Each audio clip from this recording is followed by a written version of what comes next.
Round one, fight. 안녕하세요. 박종훈 플러스입니다. 이 미국과 중국의 패권 전쟁이 점점 더 격화되고 있는데요. 무역 전쟁만 놓고 보면 중국의 수출이 오히려 더 크게 늘었고, 그리고 무역 수지 흑자 폭도 중국이 크게 늘어나면서 이거 혹시 무역 전쟁에서 중국이 좀 더 승기를 잡아가는 게 아니냐, 이런 분석을 하는 사람들도 있습니다. 그런데 이게 그냥 단순하게 무역 수지나 아니면 수출로만 볼 수 없는 부분들이 굉장히 많거든요. 특히 중국에서 정말 아킬레스건이 되고 있는 게 하나 있습니다. 바로 부동산인데요. 자, 중국이란 나라가 지금 부동산으로 이 성장률을 그동안 크게 끌어 올려왔었는데, 부동산 시장에 아주 큰 문제가 생기면서 중국의 성장률이 크게 둔화됐습니다. 여기다가 내수 시장까지 얼어붙으면서 2분기 중국의 경제 성장률이 전년 대비 0.4%에 그쳤죠. 자, 그러다 보니까 이 중국 경제가 수출은 잘하고 있는데 이상하게 내수 시장에 뭐가 문제가 생겼고 부동산 시장에 문제가 있는 게 아니냐, 이런 얘기들이 점점 나오고 있죠. 자, 저는 중국 경제에서 가장 강력하고 위험한 그런 아킬레스건을 하나 꼽으라면 바로 부동산을 꼽으려 합니다. 지금 중국에서 어떤 문제가 생기고 있냐? 공사가 중단되는 아파트가 아주 급격하게 늘어나고 있는데요. 중국에서 보기 드문 대규모 시위에다가 심지어 투신 소동까지 계속해서 반복되고 있습니다. 자, 지금 중국에서 공사가 중단된 아파트 면적만 따져보면 5억 제곱미터나 됩니다. 어마어마하죠. 이 홍콩 전체 면적의 절반에 이를 정도로 굉장한데요. 이렇게 공사가 중단되는 일이 일어나니까 중국도 선분양을 하는 경우가 많기 때문에, 자, 돈을 다 내고도 집을 못 받는 사람들이 엄청나게 늘어났습니다. 자, 이렇게 돈 내고 집을 못 받았는데 이미 집 팔아버린 사람들, 그런 사람들이 어떻게 하고 있느냐? 오갈 곳이 없으니까 전기도 수도도 아예 연결이 안 돼 있는 뒷담한 아파트, 그냥 콘크리트 외벽만 있는 곳에 그냥 들어가서 삽니다. 준공검사 이런 건 아예 꿈도 못 꾸고요. 그야말로 정말 집이라고 할 수 없는 그런 곳에서 사는 모습들, 이런 모습들이 계속해서 보여지고 있는데, 자, 도대체 뒷담한 아파트들이 왜 이렇게 많으냐?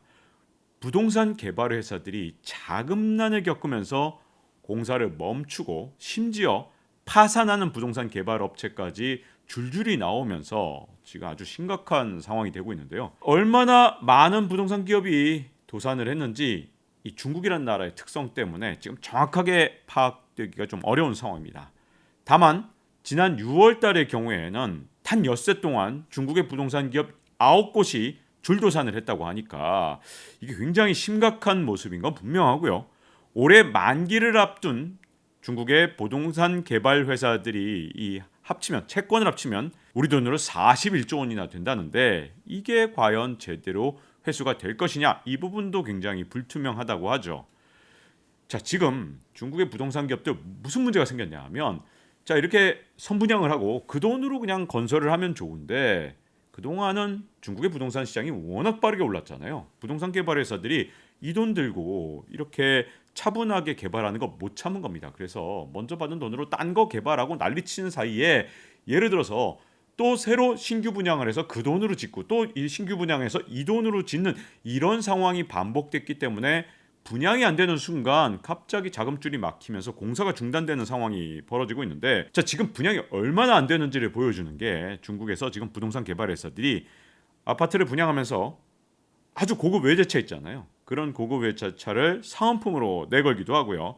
심지어 이 돼지고기를 즐겨 먹는 중국인들 겨냥해서 돼지 200마리를 증정하겠다, 이런 행사를 하는 부동산 개발 회사까지 늘어나고 있습니다. 자, 그렇다면 중국의 이 부동산 시장의 불안, 그리고 이 부동산 시장의 불안이 앞으로 중국 경제를 어디로 보낼지에 대해서 좀 더 자세히 짚어볼까 하는데요.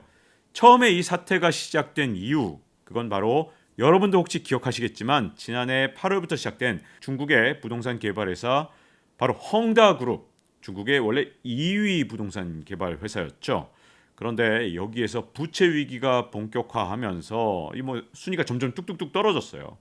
자, 그런 헝다그룹이 12월 6일에는 이 지급해야 될 이자를 제대로 지급을 못하면서 디폴트 선언을 했거든요. 이게 중국 시장에 엄청난 타격을 줬죠. 왜냐하면 이 헝다라는 기업이 정말 입지전적인 기업이었고 중국 시장에서 엄청나게 성장을 했었기 때문인데요.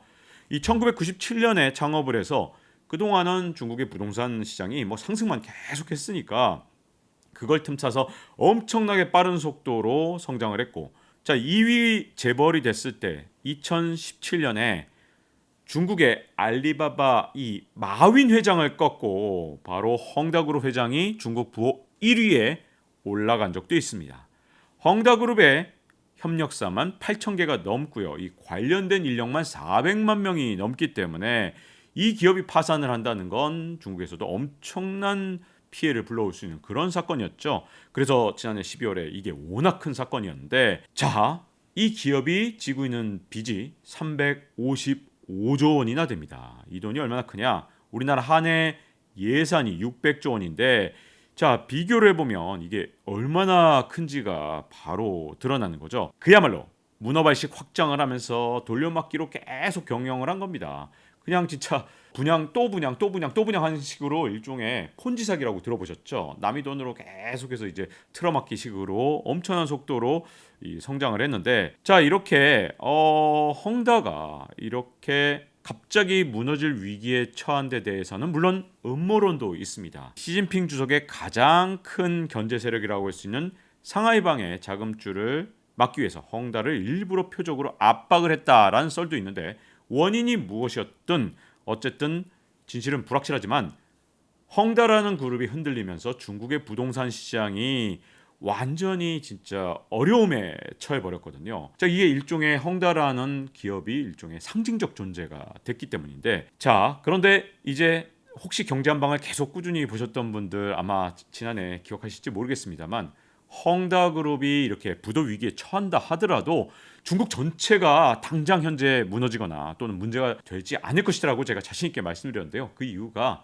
중국이라는 나라가 워낙 시장을 통제하고 있거든요. 여기다가 시진핑 주석이 올해 11월에 연임을 꿈꾸고 있기 때문에 그동안은 진짜 무슨 일을 해서라도 어떻게든 헝다라는 그룹의 파산을 다시 막고, 그리고 중국의 부동산 시장도 어떻게든 지키려고 할 것이기 때문에 당장은 이 중국의 부동산 시장이 붕괴되지는 않을 것이다 라는 것을 지난해에도 말씀을 드렸습니다. 그런데 왜 오늘 제가 다시 부동산 얘기를 하느냐? 자, 이제 중국의 부동산 시장에서 점점 더 부동산 개발 회사들이 하나하나 더 무너지는 현상이 일어났고요. 지금 중국의 부동산 가격이 10달 넘게 이제 떨어지기 시작했기 때문에 점점 더 중국의 부동산 개발 회사들의 위기가 수면 위로 올라오는 상황, 이제 점점 더 미래가 불투명해지는 상황이 눈에 가시화됐기 때문인데요. 자, 이게 뭐 벌써 10달 가까이 신규 분양이 워낙 안 되다 보니까 이제는 헝다만이 아니라 중국의 부동산 개발 업계 전체가 지금 다 흔들리는 상황이 됐는데요. 자, 이제 어떤 폰지 사기적인 그런 일종의 구조를 유지했던 것은 지금까지 집값이 계속 올랐기 때문에 분양이 또 잘 되고 또 잘 되고 이게 가능했기 때문에 이 돈을 끌어다가 딴 데 투자하고 딴 데 투자하고 했던 게 가능한 것인데, 이제 그게 진짜 어려워졌단 말입니다. 자, 근데 여기서 아주 중요한 포인트가 하나 있습니다. 중국의 부동산이란 정말 다른 나라의 부동산하고는 차원이 다른 문제를 갖고 있는데요. 중국이라는 나라가 성장을 이렇게 엄청나게 빠른 속도로 했는데 그 가장 큰 원동력이 부동산에 있었습니다. 그렇기 때문에 부동산 시장이 흔들린다라는 것은 중국 경제가 흔들릴 수 있는 아주 큰 위험성을 갖고 있는 거거든요. 자, 중국에서 부동산 시장이 차지하는 비중, 즉 전체 경제 성장 대비 부동산 시장에 차지하는 비율이 29%나 됩니다. 그래서 이걸 콘크리트 GDP다라는 얘기를 쓰는데요. 이 콘크리트 GDP가 전체 GDP에서 차지하는 비중이 미국 같은 경우 17%, 한국은 15%입니다. 근데 중국은 29%. 자, 부동산이 무너지면 그냥 단순하게 부동산 시장이 끝난다는 게 아니고 중국이란 나라는 아예 성장률 자체가 툭 하고 떨어질 수 있는 건데요. 자, 그러다 보니 중국에선 이게 진짜 큰 문제인데, 그냥 단순하게 또 부동산 개발뿐만 아니라 이게 또 다른 산업하고도 연관이 많이 돼 있습니다. 자, 이렇게 부동산을 마구마구 짓게 되면 여기 인테리어 공사해야 되죠. 그 다음에 신규 입주하면 사람들이 이사 가면 또 어떻게 하죠?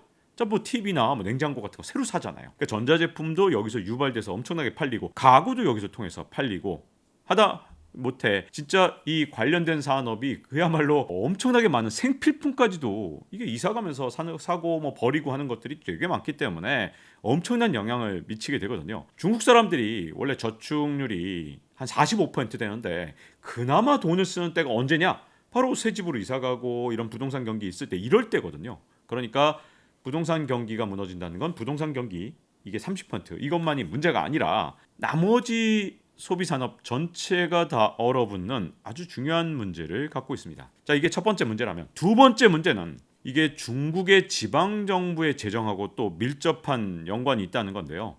중국은 원래 이 성장률 목표치를 각 지방 정부가 제출하고 이 목표치에 따라서 이걸 중앙 정부가 취합하는 그런 구조를 갖고 있는데 사실은 이 내부에서 엄청난 경쟁이 벌어집니다. 지방 정부 간에 서로 막 눈치 게임하면서 더 높은 성장률 제시하고 막 그걸 달성하려고 그러고 난리가 납니다. 진짜 말 그대로 진짜 피말리는 경쟁을 지방의 정부들이 서로 하고 있는데 그 이유가 뭐냐면 지방 정부를 평가할 때 어떻게 평가하느냐, 얼마나 경제 성장을 시켰느냐를 갖고 그 지방 정부의 수장을 평가합니다. 그리고 막 성장을 막 이끌어낸 그런 지방 정부의 수장은 바로 중앙 정부로 옮겨서 더 큰 출세를 할 수 있게 만들거든요. 그러니까 지방 정부 입장에서는 어떻게든 성장률 더 높게 제시를 해야 되고 그걸 달성을 해야 본인이 출세할 수 있기 때문에 굉장히 중요한데 이 지방 정부가 부동산 개발을 할 때 경제 성장의 원동력으로 무엇을 사용했느냐?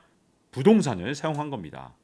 자, 지방 정부 입장에서 어떻게 하면 경제 성장 속도를 막 가속화할 수 있을까요? 가장 빠르고 좋은 방법은 이 중국이든 아니면 해외 기업이든 가장 똘똘한 기업, 그 똘똘한 기업을 자기의 지방 정부 땅에다가 건설하게 만들고 그걸 통해서 경제 성장을 가속화시키는 게 가장 확실하고 좋은 방법이죠.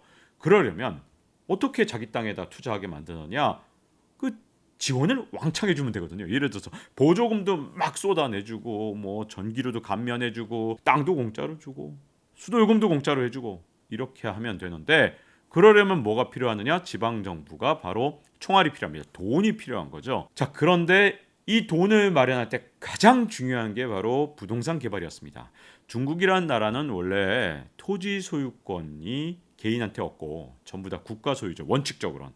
그리고 70년 동안 주택지의 경우는 70년 동안 땅을 사용할 수 있도록 일종의 토지 이용권을 제공하는데 이걸 지방 정부가 판매하면서 수수료를 챙겨왔고 그 수수료가 지방 정부 예산의 한때는 거의 절반이었어요. 지금도 한 30-40% 되는데 어마어마하게 지방 정부의 수입이 100원이다. 그러면 뭐 한 40원에서 50원 이 정도가 바로 토지를 판매해서 뭐 중국식으로는 토지 사용 수수료 이걸 받는 거죠. 자, 이렇게 토지를 판매하는 방식으로 토지 개발할 때 어떻게 했냐면 이런 헝다 같은 부동산 개발 회사를 자기 지역으로 또 역시 끌어들여야 되잖아요. 그럼 어떻게 하느냐? 지방 정부가 야, 너 내가 또 땅 비싸게 팔고 싶으니까 우리 땅 개발 좀 해. 그런데 지금 너 당장 돈이 없지?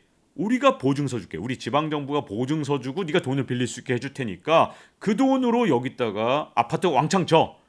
그리고 우리 이거 분양 비싸게 해서 팔으면 돈을 갈라갔자니까 이런 식으로 돈을 마련한 겁니다. 그래서 황당하게도 중국의 지방 정부는 일종의 토지 개발 회사 같은 그런 역할을 했어요. 그러니 전체 수입의 막 이게 뭐 40-50%가 될 정도였으니 얼마나 토지 개발이 중요했겠습니까?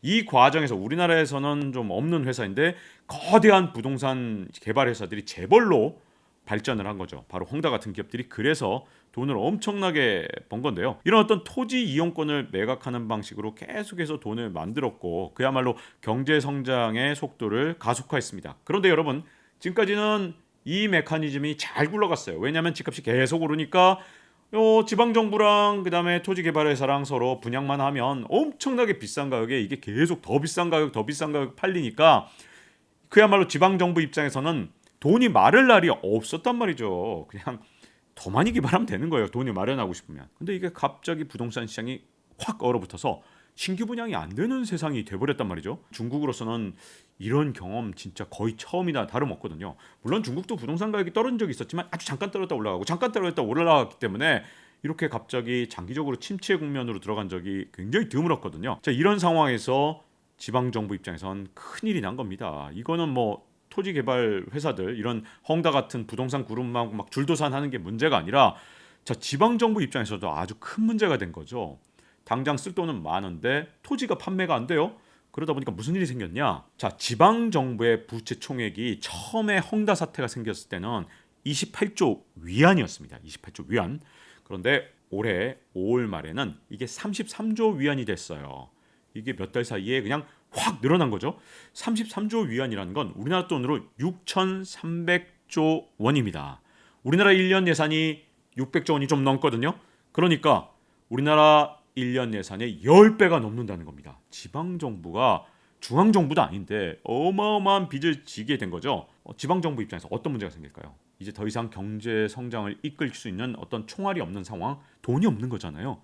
그리고 이렇게 빚을 지게 되면 결국은 경제 활성화 그리고 그동안 중국의 기업들한테 주던 보조금을 계속해서 지급하기가 굉장히 어려워지니까 중국 입장에서는 이게 성장률이 둔화될 수 있는 그런 굉장히 위험 요소가 될 수 있습니다. 자, 그다음 세 번째 문제가 있는데요. 자, 이제 부동산 회사들이 파산하는 것을 막으려고 지금 중국의 정부가 어떤 일을 하고 있냐면 지난 7월 말에 이 중국 정부가 자금난을 겪는 부동산 개발 업체들한테 1조 위안이라는 엄청난 돈을 대출해주는 방안을 추진하기로 했죠. 어떻게 하는 방식이냐면 중국의 중앙은행이 인민은행이 종잣돈 2천억 위안을 마련하고 국유은행들한테 싸게 이걸 해서 이걸 막 부풀립니다. 그래서 1조 위안을 투입하는 건데 일종의 묻지마 지원책 같은 거죠. 그냥 일단 돈 빌려주고 그냥 어떻게든 살아남도록 하는 겁니다. 왜 그러냐? 왜 중국 정부가 이렇게까지 급하게 지금 막 부동산 개발회사들한테 돈을 막 풀고 있느냐? 부동산 개발에서 하나가 망하는 건 진짜 경제적으로 타격을 진짜 심하게 줄 수 있는데 그 이유가 뭐냐면 이런 메커니즘이 작동하기 때문이에요. 자, 부동산 시장이 지금 중국에서는 거의 10달 가까이 계속 떨어졌다 그랬잖아요.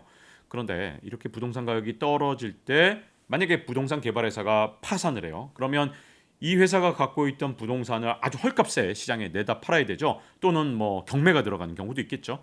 그러면 뭐 부동산 가격이 어떻게 되겠습니까? 갑자기 부동산 회사가 갖고 있는 건 물량이 워낙 크니까 이게 시장에 쏟아져 나오면 부동산 가격이 더 추락을 하는 거죠. 그리고 이렇게 일단 부동산 가격이 떨어지면 어떤 문제가 생기느냐? 자, 부동산을 담보로 빚을 엄청나게 지고 있단 말이에요. 중국 사람들도 그렇죠. 그런데 예를 들어서 좀 과장된 예를 들게요. 10억 원 하던 부동산 가격이 5억 원이 됐는데 빚을 한 7억 원 지고 있었어요. 자, 그러면 5억 원이 되면 은행 입장에선 담보가액이 떨어진 거잖아요. 그러면 둘 중에 하나를 요구해야 됩니다. 만기가 됐을 때 야, 너 7억 원 너 못 믿겠으니까 빚 다 갚아. 우리한테서 돈을 계속 빌리려고 한다면 추가 담보를 제공해. 그래서 담보가액이 이렇게 떨어지게 되면 담보를 더 제공하거나 아니면 돈을 더 갚지 못하는 그런 경우엔 경매에 들어갑니다. 자, 그러니까 부동산 개발회사가 하나 망하면 그 다음에 연쇄 효과가 일어나면서 나비 효과가 일어나는데 계속해서 부동산 가격이 더 폭락하는 그런 상황이 올 수 있는 거죠. 자, 이렇게 은행은 추가 담보를 요구하거나 빚독촉한 상황에서 경매 물량이 폭증하고 이게 집값 폭락의 회오리를 만들 수 있기 때문에 중국 정부 입장에선 너무 급하니까 일단 인민은행까지 중앙은행까지 동원해서 아이 빨리 돈 빌려줘. 부동산 개발회사 일단 살려. 딴 거 모르겠어. 일단 살리고 봐. 이렇게 되는데 그러면 부동산 개발회사들 입장에서는 뭐가 생길까요? 바로 도덕적 해이가 생기는 거죠. 그렇기 때문에 이렇게 비탄감을 자꾸만 해주는 거 그리고 아니면 또는 묻지마 지원을 하는 건 굉장히 위험한 도덕적 해이를 만들어서 오히려 이런 어떤 부실 자산을 더 키울 수가 있습니다. 아, 이렇게 부실해봤자 괜찮아. 뭐 정부가 지원해주겠지. 이런 마인드를 이런 어떤 거품 초기에 그런 마인드를 만들게 되면 당연히 부실 자산이 더 위험해지는 상황. 그래서 이게 만일 언제라도 뚝이 터지는 순간 더 위험해질 수 있는데요. 자, 그렇다면 여기서 이제 궁금해지는 게 있습니다. 정말 중국의 부동산 시장이 위험수위냐? 이게 서구의 시각 또는 우리 대한민국이 갖고 있는 자본주의적 시각으로 볼 때는 중국은 부동산 시장이 무너졌어도 몇 년 전에 무너졌어야 정상입니다. 그런데도 중국이 웬만해선 무너지지 않고 또 심지어 제가 지난해 출연했을 때 이 경제한방에서 자신 있게 이거 경다 사태 충분히 막을 수 있습니다. 중국에선 큰 문제가 아니에요 라고 말했던 이유가 중국이란 나라가 워낙 통제되어 있는 경제고 그야말로 시장에 완전히 개입을 해서 시장의 모든 것을 조정하는 그런 경제이기 때문에 문제가 없었던 거거든요. 그리고 시진핑 주석의 연임이 11월이기 때문에 이때까지는 무슨 일이 있어도 부동산 가격을 지키려고 할 겁니다. 그런데 그 뒤에 문제가 발생할 수 있는데요. 그 이유가 뭐냐면 중국의 이 부동산 시장의 문제점이 워낙 오랫동안 문제를 쌓아왔기 때문에 이게 좀 적당히 심각한 게 아니라 진짜 많이 심각하죠. 사실은 중국이란 나라가 개혁 개방 이후에 부동산 가격이 거의 한 번도 제대로 떨어져 본 적이 없어요. 조금 조정한 적만 있지. 자, 그러다 보니까 1992년부터 2018년까지 중국의 전국 평균 부동산 가격은 12배가 올랐는데, 이건 어디까지나 전국 평균이고요. 일선 도시 가격, 예를 들어서 베이징이나 상하이나 아니면 광저우나 선전 같은 이런 지역의 집값은 더욱더 고공행진을 했습니다. 그래서 2021년 3월 기준 선전시의 평균 집값이 3.3제곱미터에 우리 돈으로 4,231만 원이나 됐습니다. 근데 중국이란 나라가 어쨌든 우리나라보다는 평균 소득이 아직도 훨씬 낮은 편이거든요. 선전 지역의 평균 임금이, 선전이 중국에서 가장 잘 살기 때문에 그래도 좀 높아서 중국 다른 지역보다 훨씬 높죠. 그래서 2,100만 원 정도 됩니다. 그러니까 뭐 반평 정도 1년 연봉을 모으면 반평 정도 1.6제곱미터 정도 살 수 있는 거죠. 자, 그런데 이제 우리나라로 쳐서 이제 국민주택 규모의 집을 산다. 85제곱미터, 25.7평 정도를 산다. 그러면 얼마나 돈을 모아야 되느냐? 돈을 진짜 한 푼도 쓰지 않고 세금도 안 낸다고 가정을, 말도 안 되게 이런 비현실적인 가정을 했을 때 52년이 걸립니다. 평생 한 푼도 안 쓰고 이렇게 다 모으면 52년 만에 집 한 채를 살 수 있어요. 그러면 우리가 52년 일할 수 없잖아요. 아무리 길게 일해도 3, 40년인데 결국은 이게 정상적인 방법으로는 집이 없던 사람이 집을 살 수가 없는 상황입니다. 바로 이게 소득 대비 주택 가격 비율 PIR이라는 건데, 이 물론 뭐 집계 방법에 따라 좀 다릅니다. 근데 이제 여기저기서 이제 자료들을 보면 베이징 같은 경우에 뭐 적어도 48은 넘는다 이런 얘기가 있고요. 상하이도 42는 넘는다고 하는데, 서울이 한 3년 전에 이제 이 국제 비교를 같이 했을 때 서울이 그때 당시에 18 정도였습니다. 우리 3년 전에도 충분히 굉장히 집값이 비쌌었잖아요. 근데 중국이란 나라는 우리나라가 집값 비싸다는 거하고는 아예 비교가 안 되는 거죠. 자, 이렇게 엄청나게 가격이 비싸다 보니까 최근 들어서 분양하는 게 다 분양이 안 될 수밖에 없는 거예요. 가격이 워낙 비싸니까 이제 중국에서 이게 집값 상승이 한 40년 계속 집값이 오르다 보니 워낙 비싼 가격에 형성돼 있고 분양을 해도 안 되는 거고, 그래서 중국의 미분양된 집이 지금 CNN 보도, 지난해 보도를 보면 3천만 채라고 하고요. 빈집이 1억 채라고 합니다. 자, 이게 얼마나 대단한 거냐. 빈집이 1억 채라는 건 여기에 살 수 있는 사람이 한 3억 명 살 수 있는 거잖아요. 그러니까 빈집 1억 채에 미국 인구가 다 이주를 해서 살 수 있을 만큼, 미국이란 진짜 어마어마한 나라의 인구가 중국 가서 살면 그래야 겨우 이 빈집을 채울 수 있는 거고요. 자, 미분양 3천만 채도 엄청나죠. CNN은 그 당시에 이제 이 미분양 3천만 채를 뭐라고 보도를 했냐면, 독일 인구가 8천만 명인데 이 8천만 명이 중국의 미분양 주택 3천만 채에 다 들어갈 수 있다라고 보도를 했을 정도입니다. 자, 근데 중국의 더 심각한 문제점은요, 중국의 자가 주택 보유율, 이 집을 보유한 비율이 무려 93%나 된다는 겁니다. 우리나라가 61%예요. 그리고 일본이나 미국이 한 65% 정도 됩니다. 그런데 중국은 주택을 소유한 비율이 93%고요. 워낙 2주택자, 3주택자가 많습니다. 이런 황당한 일이 왜 일어났냐면, 중국이라는 나라가 40년 동안 집값이 오르다 보니까 사람들이 그냥 돈만 모으면 무조건 집을 일단 사두는 겁니다. 빈집으로 놔둬요. 뭐 임대도 안 줘요. 그리고선 그냥 빈집을 계속 놔두면서 영끌, 우리하고는 비교가 안 돼요. 우린 한 채를 살려고 영끌한 무주택자들이 정말 많았다면, 그래서 1주택자가 된 거죠. 중국이란 나라는 2주택자, 3주택자가 되려고 영끌을 한 사람들이 많은, 그야말로 진짜 영끌의 수준 자체가 다른 거죠. 그래서 중국의 저축률이 이렇게 높았던 겁니다. 왜 45%, 49% 이렇게 저축률이 높았냐면, 중국 사람들이 돈을 진짜 미친 듯이 모아서 이 돈으로 그냥 돈만 생기면 무조건 집을 사는 겁니다. 그런데 지금까지 이 문제가 없었던 이유가 중국의 인구도 급증을 했고, 또 특히 도시화 과정을 겪었기 때문에 농촌에서 유휴인력, 그야말로 놀던 인력이 도시로 이주해 오면서 도시에 집을 사놓으면 언제든 이제 조금만 기다리면 이 집을 살 사람이 나타나는 거예요. 왜냐하면 도시로 이주한 사람들이 처음에는 이제 가난해, 이제 힘들게 일하지만 결국은 돈 막 모아서, 왜냐하면 임금 상승률이 높았기 때문에 돈 모아서 언젠간 이 집을 사더라는 거예요. 그래서 다 너도 나도 집을 샀지만 지금은 그 상황이 아니라는 거죠. 자, 이제 중국의 경제 성장률이나 아니면 중국의 뭐 물가 상승률이라든가 이런 것들이 지난 40년간은 완전히 달라졌는데요. 특히 이제 앞서도 말씀드린 것처럼 2022년 2분기에 중국의 경제 성장률이 고작 0.4%밖에 되지 않았습니다. 중국 역사상 굉장히 드문 일인데 이렇게 성장률이 낮아지고 그다음에 도시화 속도가 둔화되고 그다음에 중국의 생산 가능 인구 15세에서 64세 인구가 2012년부터 이미 줄어들기 시작한 상황에서 이 1억 채를 과연 누가 채워줄 것이냐, 미분양 3천만 채는 도대체 누가 채워줄 것이냐, 중국의 상황이 완전히 다 바뀐 거죠. 그러다 보니 지금 중국이란 나라가 정말 쉽지 않은 것은 분명합니다. 중국이란 나라가 근데 아까 계속 강조하는 거, 시진핑 주석은 11월에 연임이다. 그래서 연임까지는 무슨 일을 해서라도 일단 틀어막을 겁니다. 근데 연임이 이제 성공을 하면 현재로서는 성공할 가능성이 굉장히 높죠. 그런데 중요한 건 그 다음부터 이제 메스를 안 댈 수가 없어요. 왜냐하면 아무리 중국이 모든 걸 통제하고 있다 하더라도 그 통제 과정에서 버블이 작아지면 되는데 중국 입장에서 정말 답답할 정도로 이게 좀 작아졌으면 좋겠지만 이게 계속해서 도덕적 해이를 방조하면서 버블이 자꾸만 커지거든요. 풍순처럼 부풀어 올랐습니다. 이 풍선에 메스를 대야 되는데 아마 연임에 성공하면 어떤 방식이든 메스를 대려 할 거고 어떻게든 풍선을 터뜨리지 않은 상태에서 살짝 바람을 빼려고 할 겁니다. 근데 워낙 이게 부풀어 있기 때문에 이 과정에서 버블 붕괴가 대체로 어떤 경우에 일어났냐면 이때 정부는 항상 원하는 거죠. 살짝 바람 빼자, 살짝만 빼자. 일본도 그랬어요. 1991년에 일본의 부동산 버블이 붕괴되기 직전에 일본도 부동산 가격이 너무 많이 오르네.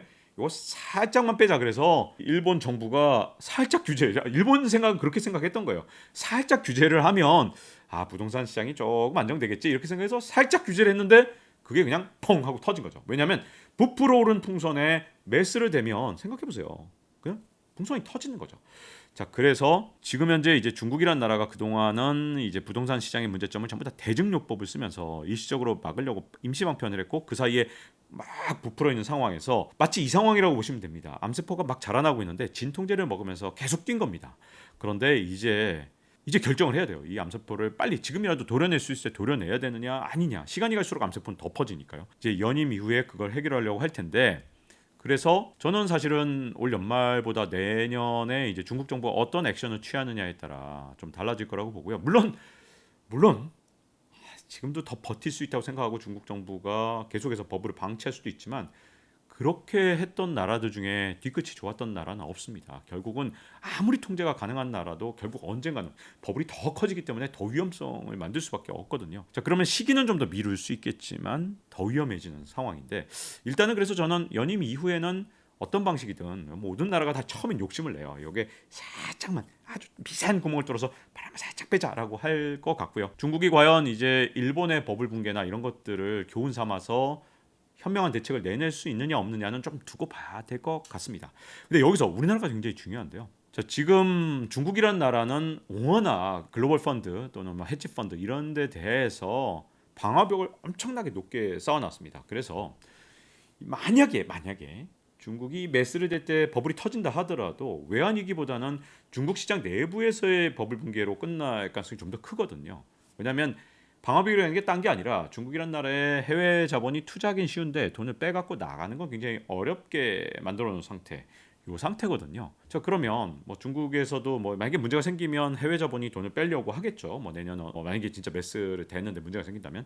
자, 그런데 문제점은 해외 투자자들이 생각할 때 중국이란 나라가 워낙 좀 까다로우니까 해외 투자자 중에 일부는 중국에 직접 투자하는 것보다 이 한국이란 나라가 중국에 출하는 비중이 거의 30% 정도 되니까 한국에 투자해도 중국에 투자한 것처럼 간접적인 효과를 누릴 수 있다고 생각해서 중국에 대한 대체 투자처로 한국에 투자한 해외 자본이 정말 많습니다.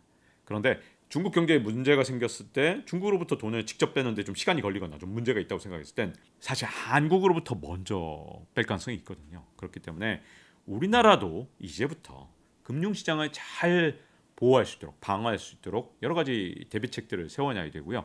이걸 위해서는 예를 들어서 통화정책, 한국은행의 통화정책도 중요하고 외환시장에서 어떻게 할 것이냐, 외환시장에서의 정책들을 지금부터 철저하게 잘 대비를 해놓을 필요가 있습니다. 특히 우리가 갖고 있는 총알이 굉장히 한정되어 있기 때문에 총알을 적절할 때 집중적으로 딱 우리 시장을 딱 보호할 때 쓸 수 있도록 이 여력을 잘 유지해 나가는 거, 이런 것들이 굉장히 중요하거든요. 그런 대비를 철저하게 해놓는다면 오히려 중국이란 나라가 흔들릴 때가 더 도움이 될 수도 있는 거죠. 우리가 더 치고 나갈 수 있는 기회가 될 수 있거든요.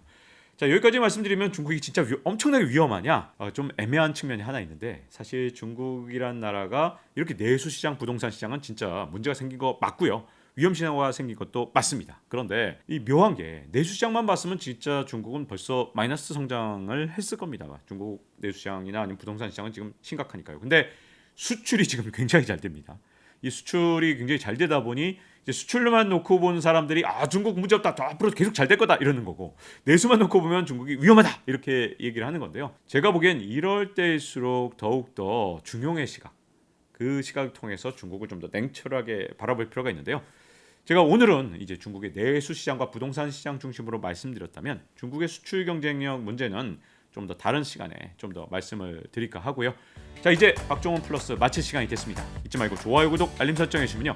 다음 시간에도 뜨겁고 중요한 이야기로 찾아뵙도록 하겠습니다. 감사합니다. Round one, fight.